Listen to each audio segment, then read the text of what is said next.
ভারতীয় সীমানার ভিতরে ঢুকে পড়েছে চীনা সেনাবাহিনী। শুধু ঢোকেনি, রীতিমতো ভারতের কয়েক কিলোমিটার ভিতরে ঢুকে স্থায়ী সামরিক ঘাঁটি, পাকা রাস্তাঘাট আর বিশাল সব সামরিক অবকাঠামো তৈরি করে ফেলেছে চীন। আর এই চাঞ্চল্যকর দাবি কোনো বিদেশি সংবাদ মাধ্যমের নয়, খোদ ভারতীয় সংবাদ মাধ্যম এবং সীমান্ত এলাকার স্থানীয় আদিবাসীদের। তাহলে কি নীরবে ভারতের এক বিশাল অংশ গিলে খেল ড্রাগন? খোদ ভারতীয় মিডিয়া এবং সীমান্ত এলাকার আদিবাসীদের এই বিস্ময়কর দাবির পর পুরো ভারত জুড়ে এখন তোলপাড় শুরু হয়েছে।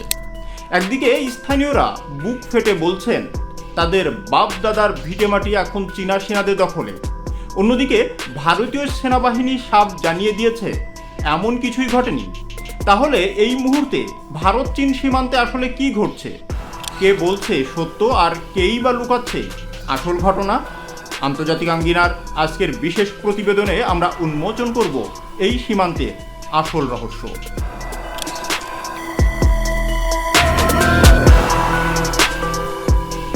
ঘটনার সূত্রপাত ভারতের উত্তর পূর্বাঞ্চলীয় রাজ্য অরুণাচল প্রদেশে।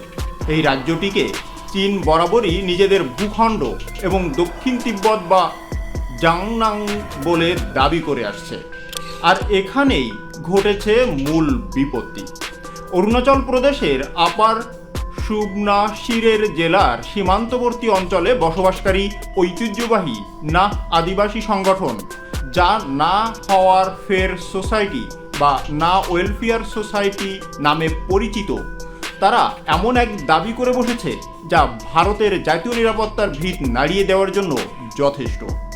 তাদের স্পষ্ট এবং লিখিত অভিযোগ, চীনের পিপুলস লিবারেশন আর্মি বা পিএলএ প্রকৃত নিয়ন্ত্রণ রেখা বা এলএসি অতিক্রম করে ভারতের কয়েক কিলোমিটার ভিতরে ঢুকে পড়েছে। শুধু তাই নয়, তারা সেখানে রীতিমতো স্থায়ী সামরিক ক্যাম্প, রাস্তা এবং অন্যান্য সামরিক অবকাঠামো গড়ে তুলেছে। ভারতের অন্যতম প্রধান সংবাদ মাধ্যম টাইমস অফ ইন্ডিয়া এবং পশ্চিমবঙ্গের আনন্দবাজার পত্রিকার প্রতিবেদন অনুযায়ী না হওয়ার ফের সোসাইটি সভাপতি কেরুচাঁদের জানিয়েছেন অন্তত 5টি সুনির্দিষ্ট এলাকায় চীনা সেনাবাহিনী প্রবেশ করে বসে আছে। এলাকাগুলো হলো আসাফিয়া, পানি, আরমারপাং, সুতারাং এবং দিনতাং। এই যে 5টি জায়গার নাম আদিবাসীরা উল্লেখ করেছে, এগুলো তাদের কাছে শুধু একখণ্ড জমি নয়, এগুলো তাদের ধর্মীয়, সাংস্কৃতিক এবং অর্থনৈতিক অস্তিত্বের সাথে জড়িত। কেরুচাঁদের তার অভিযোগে জানিয়েছে ওই জমিগুলো তাদের পূর্বপুরুষদের।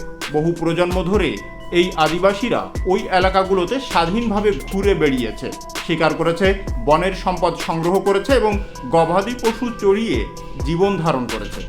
কিন্তু আদিবাসীদের দাবি, গত প্রায় 10 থেকে 12 বছর ধরে পরিস্থিতি বদলাতে শুরু করে।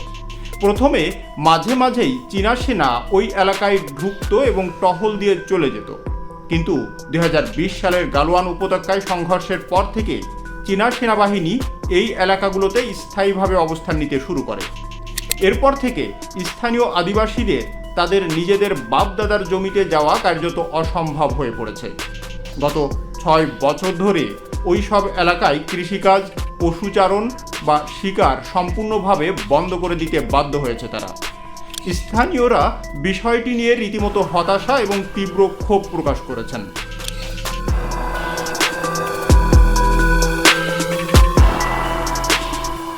আদিবাসীদের এই ক্ষোভ কেবল মুখে মুখেই সীমাবদ্ধ নেই।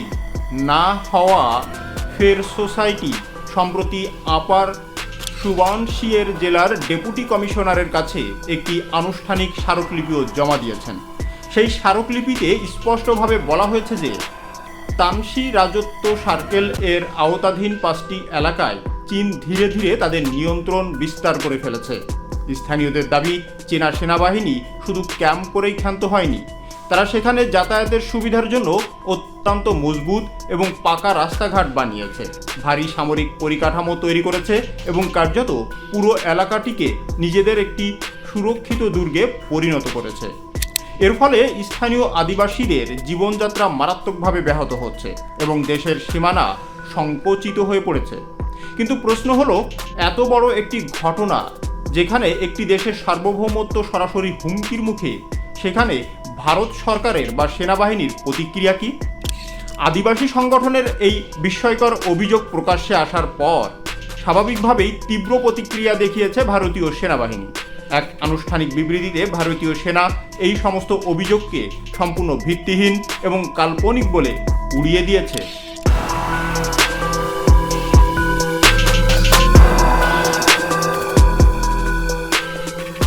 সেনাবাহিনী দাবি করেছে অরুণাচল প্রদেশে চীনা বাহিনীর অনুপ্রবেশ এবং সেখানে সামরিক ঘাঁটি স্থাপনের যে খবর বিভিন্ন গণমাধ্যমে প্রকাশিত হয়েছে তা ভুল এবং বাস্তবতার সাথে তার কোনো মিল নেই।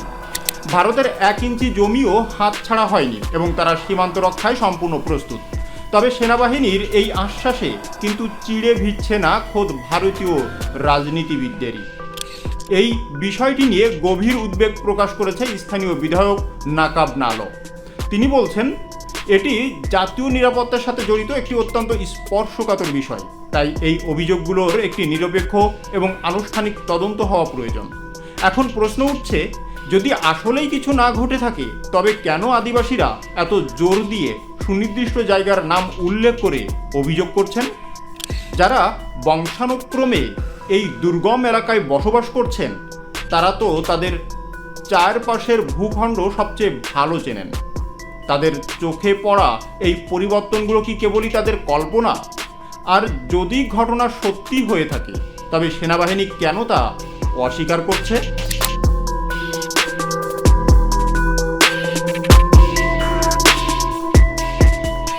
প্রতিরক্ষা বিশ্লেষকরা বলছেন, চীনের এই কৌশল কিন্তু নতুন কিছু নয়।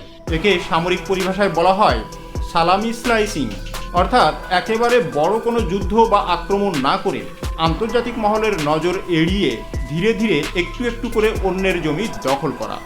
ঠিক যেভাবে একটি বড় মাংসের টুকরো থেকে ছোট ছোট স্লাইস কাটা হয় যাতে কেউ হঠাৎ করে বড় কোনো পরিবর্তন বুঝতে না পারে। অরুণাচলের স্থানীয়রা চীনের যে তৎপরতার কথা বলছেন তা হুবহু এই চীনা সামরিক কৌশলেরই অংশ। 10 থেকে 15 বছর ধরে একটু একটু করে এগিয়ে আসা এবং এক পর্যায়ে সেখানে স্থায়ী ঘাঁটি গেড়ে বসা। এই ঘটনাটি মনে করিয়ে দিচ্ছে লাদাখ সীমান্তের অতীত স্মৃতি।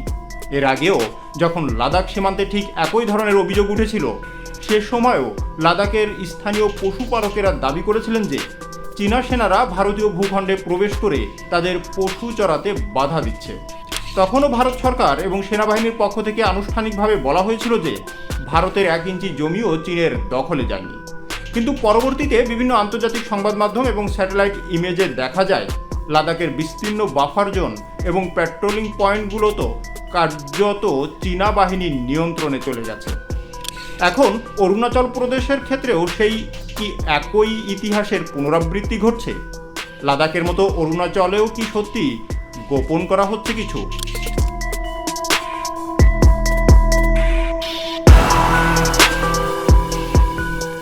এই মুহূর্তে সীমান্ত পরিস্থিতি অত্যন্ত জটিল। যদি আদিবাসীদের এই দাবি বিন্দুমাত্র সত্য হয় তবে তা ভারত চীন সম্পর্কে নতুন করে চরম উত্তেজনার জন্ম দেবে। আর যদি অভিযোগ মিথ্যা হয় তবে প্রশ্ন ওঠে, কেন একটি আদিবাসী সংগঠন সুনির্দিষ্ট তথ্য সহ নিজেদের সরকারের বিরুদ্ধে এমন মারাত্মক অভিযোগ তুলবে? সীমান্তের এই নীরব লড়াইয়ে আসল কে জিতেছে আর কে হারছে তার উত্তর হয়তো সময় দেবে। তবে ড্রাগনের গরম নিঃশ্বাস যে ভারতের ঘাড়ে বেশ ভালোভাবেই পড়ছে তা আর বলার অপেক্ষা রাখে না। দর্শক, আপনার কি মনে হয়, ভারতীয় সেনাবাহিনী কি আসলেই কৌশলগত কারণে সত্য লুকাচ্ছে, নাকি আদিবাসীদের এই দাবি ভুল? আপনার মূল্যবান মতামত নিচেই কমেন্টস করে জানান। ভূ রাজনীতি এবং দেশ বিদেশের এমন রোমাঞ্চকর ও বিশ্লেষণধর্মী ভিডিও নিয়মিত দেখতে আমাদের আন্তর্জাতিক আঙ্গিনা চ্যানেলটি এখনই সাবস্ক্রাইব করে রাখুন। দেখা হচ্ছে পরবর্তী ভিডিওতে। ধন্যবাদ।